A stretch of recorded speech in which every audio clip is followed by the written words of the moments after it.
Welcome to the Three Takeaways podcast, which features short, memorable conversations with the world's best thinkers, business leaders, writers, politicians, scientists, and other newsmakers. Each episode ends with the three key takeaways that person has learned over their lives and their careers. And now your host and board member of schools at Harvard, Princeton, and Columbia, Lynn Tillman.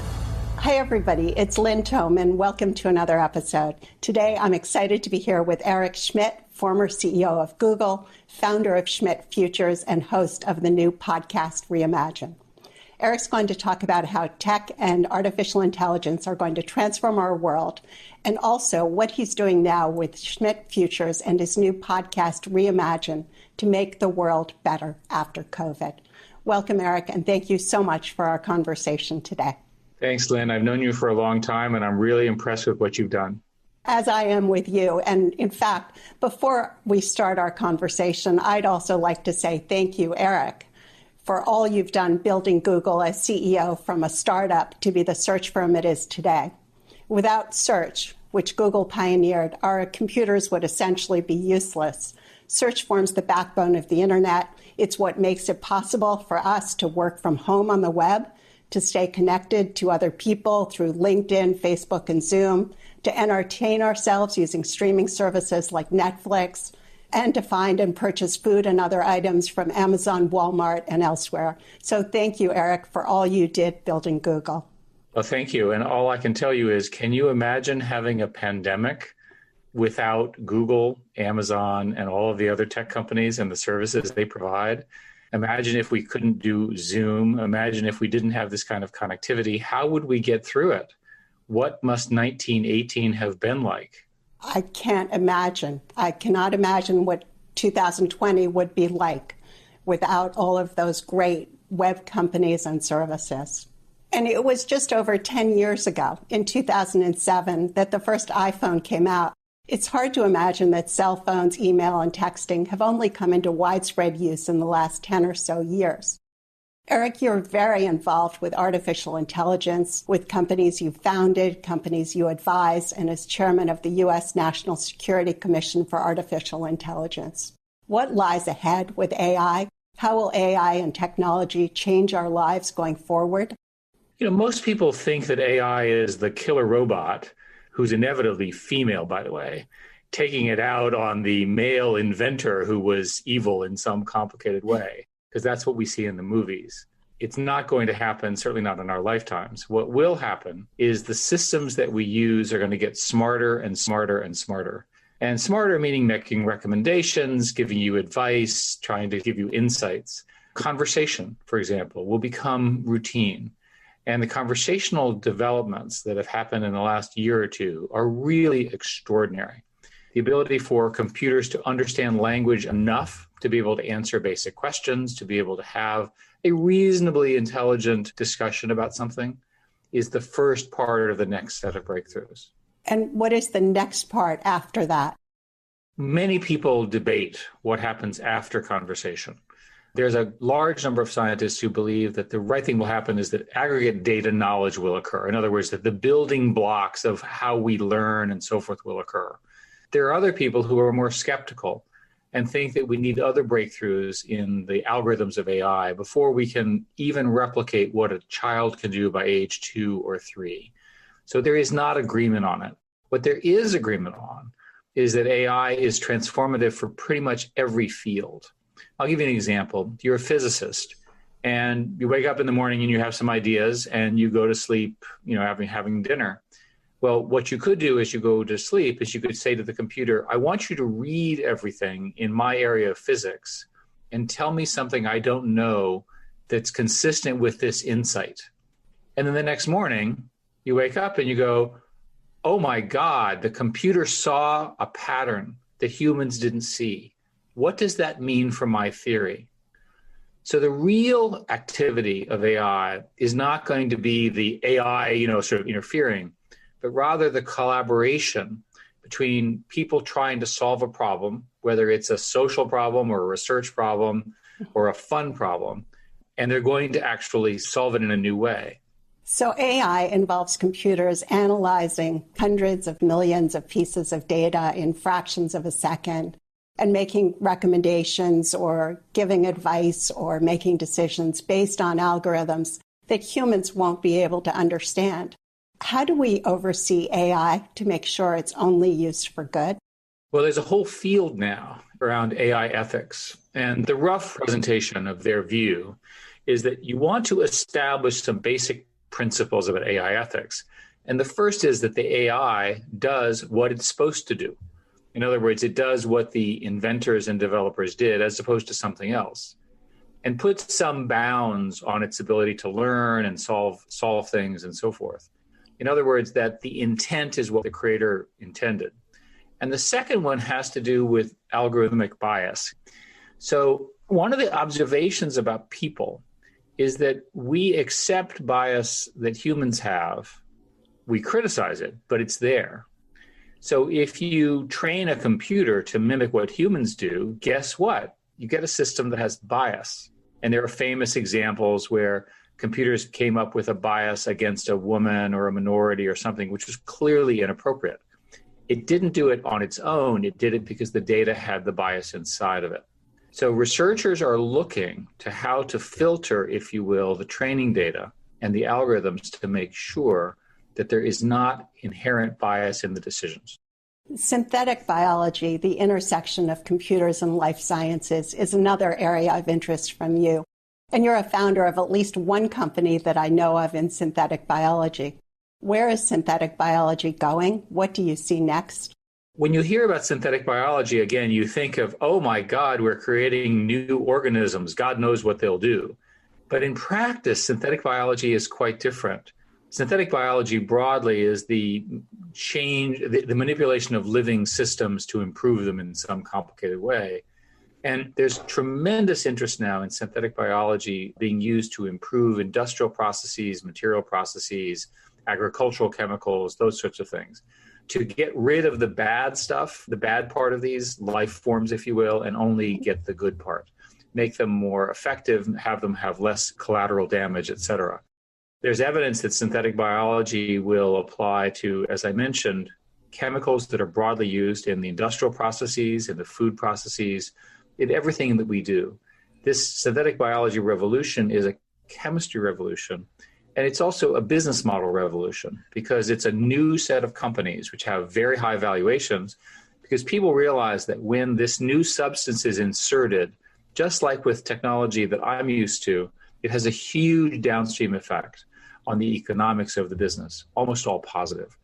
Now, what's interesting about synthetic biology is it started off with a focus on essentially solving some of the problems of renewable energy. And so the original thesis many people were very excited about was that synthetic biology would be used to build essentially replacements for oil, less carbon loading, less pollution, those sorts of things. And it didn't really work. The technology worked, but the business model didn't work because those were very mature technologies. And people have now figured out that synthetic biology is early enough that you're better off running it in areas which have relatively high gross margins. In other words, they have profit that can be earned and learned and so forth. And so the promise of synthetic biology is that it initially helps you build new businesses and new chemicals and new solutions, and that eventually, as the costs improve and manufacturing improve, it can be even broader and more scalable back to its original intent.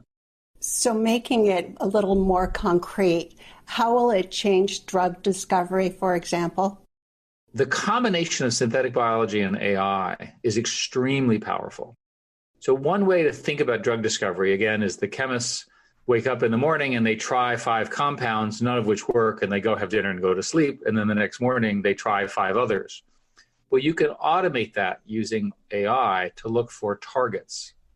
And some of the greatest breakthroughs in the last few years have been combinations of biologists, chemists, and artificial intelligence researchers who've been able to come up with algorithms which sift through all those choices very quickly.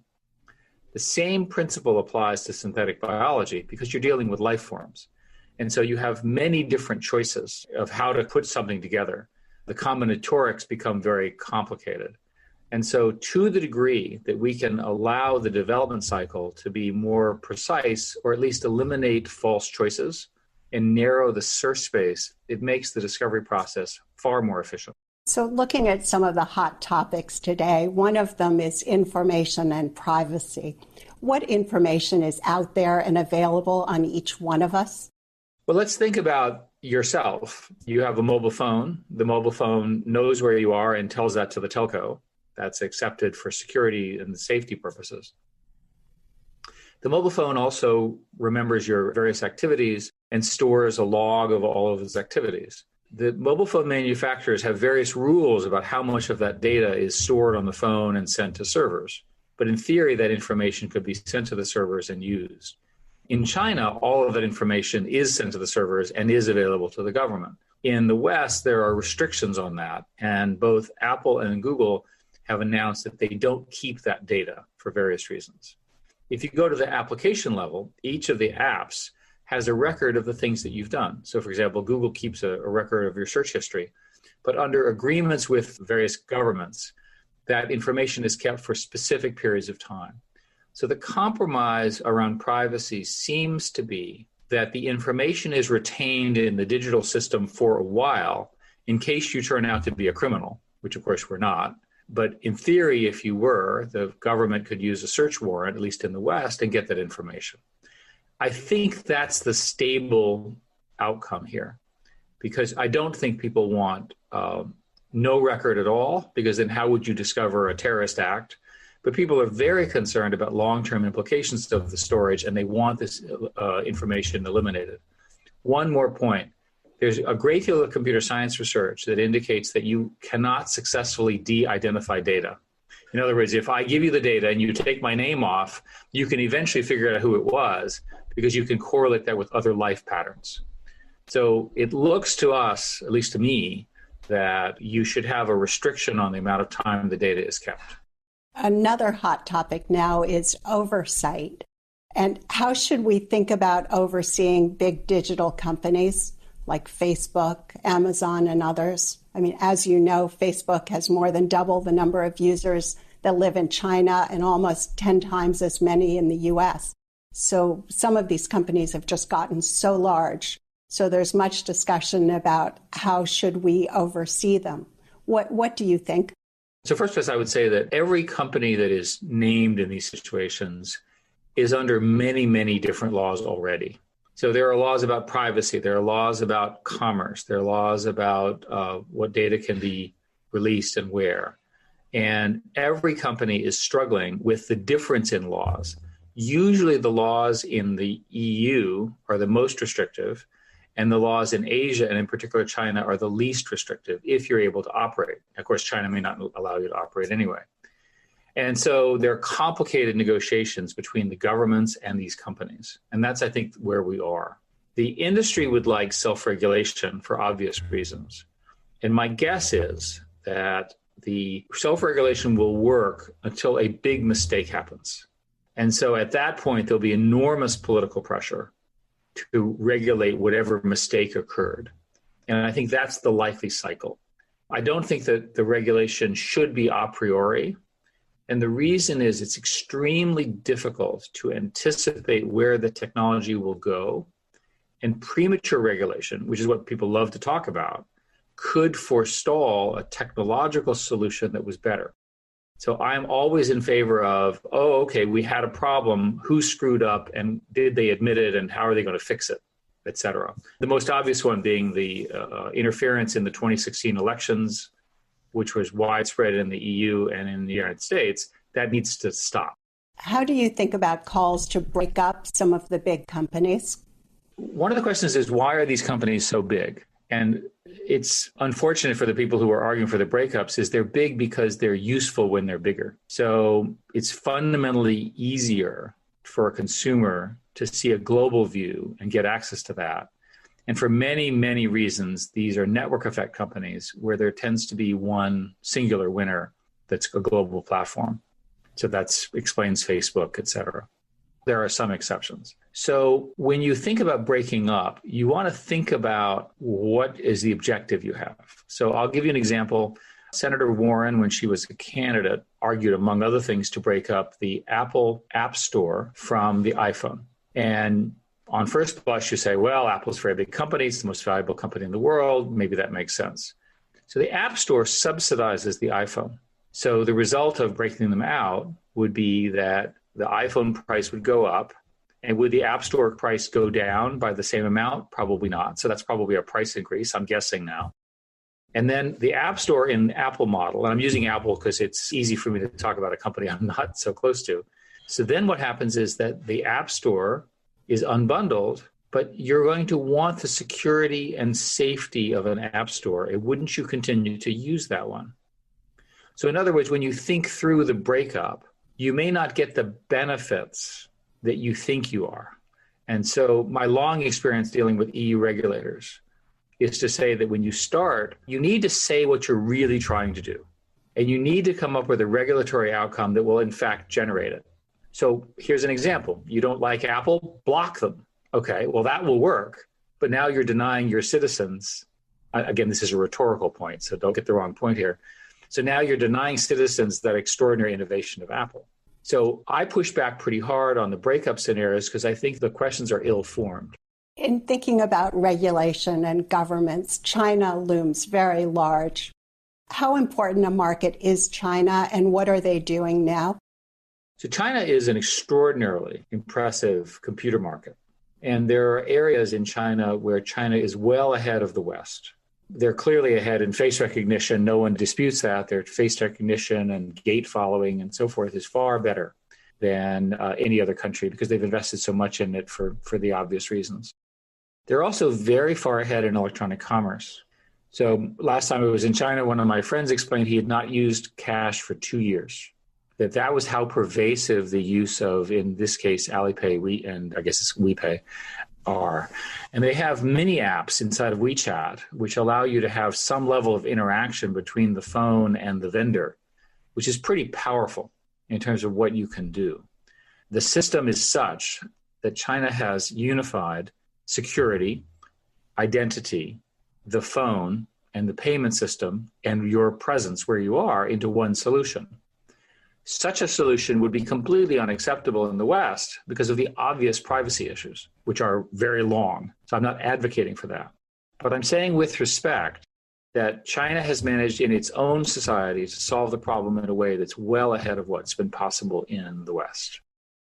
China is working very hard to lead in technologies like software, AI, microprocessors, energy, quantum physics, things like this. It remains to be seen how well they'll do. They've made a national priority of focusing on those areas, and the West needs to respond.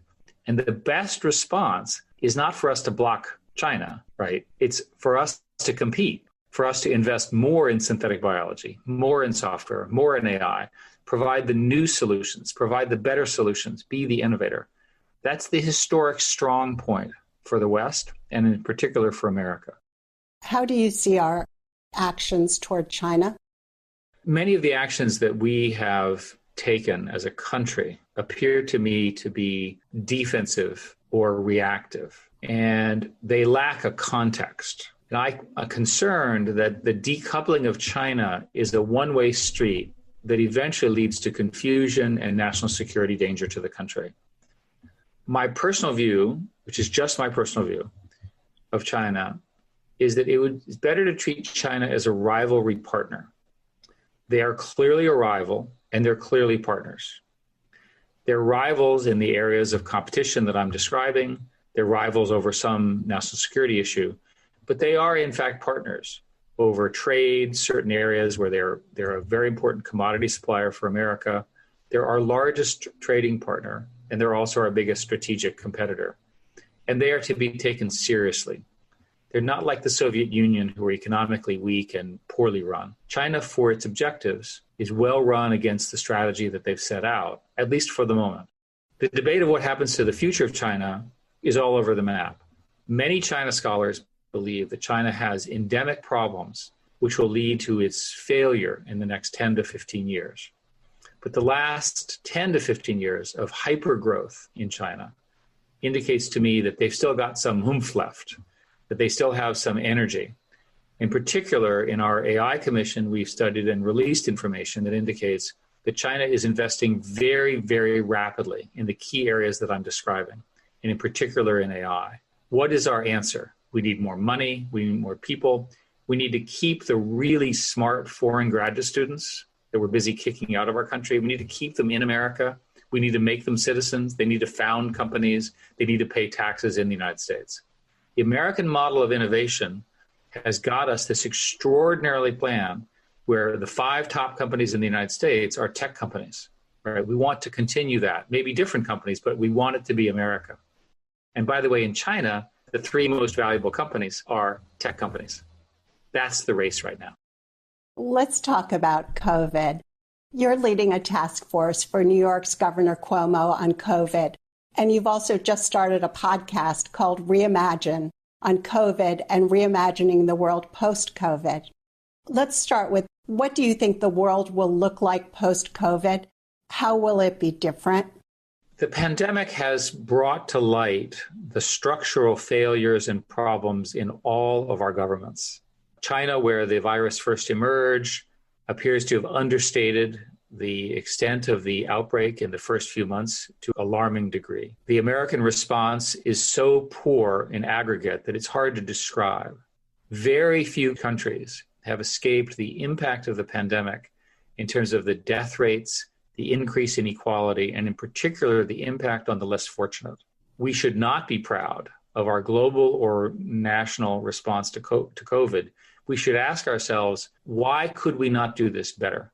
Governor Cuomo, who's done generally a pretty good job in this area, has been data-focused, has been relatively transparent about the decisions, created a commission of which I'm the chairman, which is examining what the changes on a go-forward basis will be. The committee has not yet released its report, but to give you a sense of the feeling of it, the most important conclusion that everyone seems to come to is how important connectivity is. And I, for one, was not aware in New York State of how many people do not have basic connectivity. By basic connectivity, I'm talking about a relatively slow broadband connection upon which their children can do schooling. So it's pretty simple. During the pandemic, if you have to work from the equivalent of home and schooling from home and you have no connection, you really are an outcast.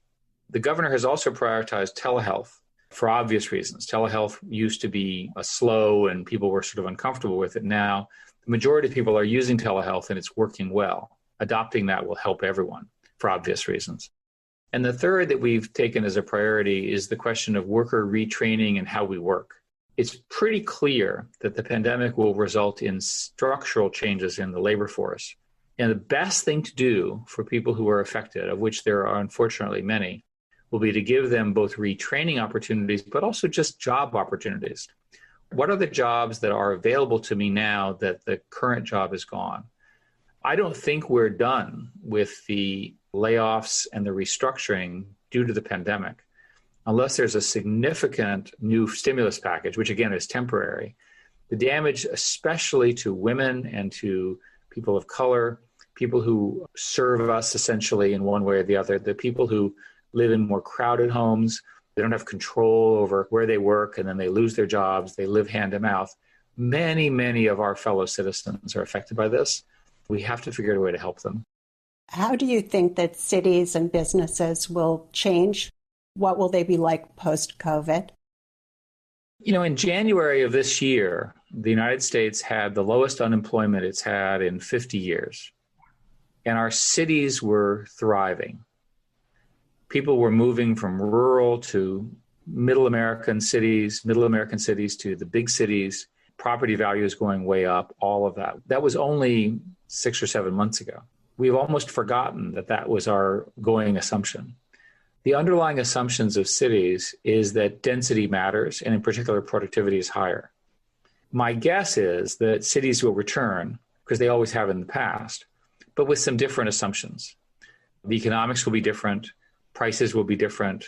Certainly real estate prices will be lower, especially for commercial businesses because of lack of demand. But the vibrancy of cities has always been true. It's been true for hundreds of years, and there's every reason to think that it will return. One of the quickest ways in which it could return would be the broad development of antigen tests, which are the quick COVID tests, the ones that take 5 minutes, 10 minutes, the swabs, and so forth. There are many of these that are in approval cycles with the FDA and are generally becoming available in the next month or two.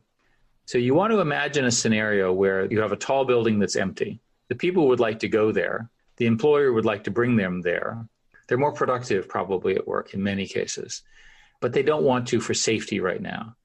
But imagine instead that you had a weekly antigen test which took 5 or 10 minutes, and that you did that weekly, that the employer would pay, and the employees would be happy with this because they would then know.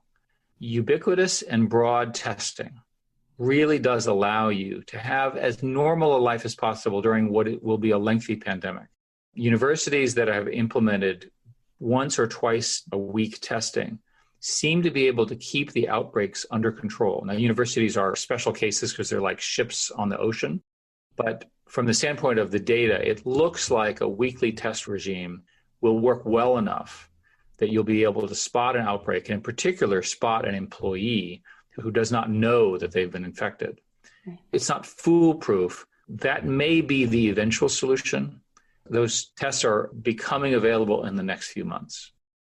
Talking about your new podcast, Reimagine, which is terrific. I really enjoyed your episodes with former FDA Commissioner Scott Gottlieb and also with Chile's former finance minister, Andres Velasquez. Can you tell us about Reimagine and why you started it? It seems to me that many people are stuck, and that we're stuck now in this narrative in between the election and the other problems that everyone is having, that we need a forum to talk about how these problems are going to get solved in a structured way. We'll see how well my podcast goes, but I'm very committed to getting the ideas of how we're collectively going to solve this problem. Since, bluntly, we've had a governmental leadership failure. We've had a failure where the leaders who are supposed to keep us protected have ended up in a situation where there are 1,000 deaths a day in America, which is unbelievably harsh. People are not coming back. They're dead. It's a horrific answer. We need to do everything that we can to move the dialogue forward. And it's not just the United States. In Europe, many of the countries are now struggling with new outbreaks. Most countries are still grappling with the effect of the virus. South America is shut down and really suffering. And the next big set of problems will be in India and in that part of the world. So the COVID is not over, and if Reimagine can give us a way of thinking about how the world will look, I'm looking forward to its success. Do you see any opportunities going forward? Are there areas that we could focus on to make the world better? What has been lost in the political discussion is that the most important thing is to get the infection rate, which is known as R0, down. If the infection rate gets down below 1, the disease, whether you like it or not, naturally dies out and becomes more sort of manageable. And at that point, contact tracing approaches and so forth work. As long as the reproduction rate is greater than 1, the disease is spreading. That's why there's so much focus on test positivity, because that's a possible indication that you have an outbreak that you don't fully understand. The Northeast of America, which went through, again, a horrific March and April, now has very low test positivity rates. So it shows you that if you work hard, you can keep it low, and hopefully it will stay that way. Without getting the infection rate below 1, it's going to be very difficult to get our country back to work. Because at the end of the day, people are getting sick. And this illness is a really serious one. People are having trouble with the illness today. They were sick in March or April. We don't fully understand their illness. Everyone is focused on a vaccine, which of course would be wonderful. But do the math. Let's imagine a vaccine were available to you in the first quarter and you took it. Would you fundamentally change your behavior and go back to all of the pre-COVID behaviors? Or would you wait and see? Would you see how effective the vaccine was? Would you see what happened to your colleagues and friends? Would you feel comfortable doing things like going to ball games and indoor events and so forth that involve an awful lot of super spreader possibilities? You would certainly not. We don't have the disease under control. We seem to have lost the formula that the most important thing to do is simply get the rate of infection down. And the easiest way to do that is universal mask wearing, literally making sure people don't get exposed. Can you tell us about what you're doing at Schmidt Futures to make the world a better place? Because I was so fortunate at Google, we founded a group called Schmidt Futures, which is trying to focus on both talent and science. I observed in my whole career, the most important thing was exceptional talent that was global, that was diverse, inclusive, and full of interesting people, different backgrounds, different ideas, very, very creative people. So we've put in place a set of programs. We're doing funding around research, and particularly around COVID and AI and biology, which is a key component of trying to sort of move the knowledge base forward. And we're also focusing on developing talent. The most important recent announcement is the program called RISE, which is an attempt to identify the top and most high potential 16-year-olds in the world, and in particular, find a way to get them out of their countries and get them to the United States, to get them acculturated and get them to their full potential. We'll see if it works. That's a partnership with Rhodes. That's an exciting program. Eric, you're one of the most thoughtful, insightful, and crisp thinkers that I know. I don't want to constrain you by asking you a narrow or specific question, so let me ask you a very broad one. What are 3 ideas that you have that would surprise people? I'll give you a negative one and 2 positive ones. I think a negative one is that it's going to be very difficult to control the inequality that naturally arises from the kind of technologies and the kind of approaches that we are pursuing. Because ultimately, these are network effect technologies. There's a small number of winners, and those winners tend to get most of the profits. This is the world I've lived in for a very long time. That's going to continue to be a problem. It's a very hard problem. It's a hard problem politically. It's a hard problem for the losers, et cetera. But the benefits to humanity are high for these winning technologies. I think that the acceleration that is on the more positive side, the acceleration of the union of AI and biology is going to be extremely powerful. What I didn't understand about biology, but I do now, is they don't really understand how biology works. They just understand it at a certain level, and below it, they don't really. So what they have to do is they have to watch it and then use computers to say, oh, we did this and that, and then the following thing occurred. And combinatorially, they can begin to understand the language of biology, which is still today, it's a masterful thing developed by God and evolution. What an extraordinary thing that is the basis of all living things. The progress in biology in the next 10 years, for good, for health, for safety, and so forth, will be profound. And my personal view on AI is that there will be future breakthroughs. They'll take longer. And those breakthroughs will be the ones that really give us a partner that can really learn faster than we can in certain areas. And we'll keep it under control. They won't bite back at us. Is there anything else you'd like to discuss that you haven't already touched upon? No, I think this is very good. Thank you. Last question. What are the 3 key takeaways or insights you'd like to leave the audience with today? The first insight is a simple statement. We can handle the pandemic better than we have. There is no excuse for the rate of infection, the rate of illness, and the rate of death that we see today in any of these mature countries. It's not okay in America. It's not okay in Europe. These are governments that have a duty to protect. They can do a better job, and they need to have an honest conversation with their people. We can do better. If we acted quickly, we can get ahead of the pandemic before the winter, where there's a great deal of concern about an increased transmission, and get through it and have this be a 2-hump and not a 3-hump pandemic, and then move on. The second insight is that the ability to use AI to make the world more interesting, right?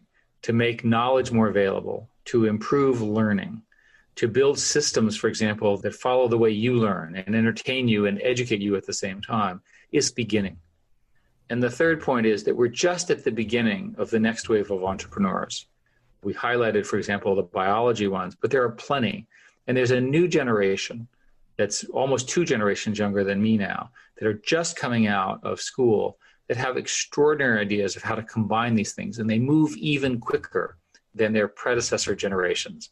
And that is the best hope for us and for our future collectively. Eric, thank you for your work to make the world a better place, through your work with governments, with businesses, through your new podcast, Reimagine, and also through your work at Schmidt Futures. And thank you as well for a really interesting conversation today. Okay, well, thank you, Lynn. As usual, you're the most thorough and the most thoughtful person that I know. So thank you very much. Well, I would say that you are one of the most interesting and insightful people that I know. So thank you, Eric.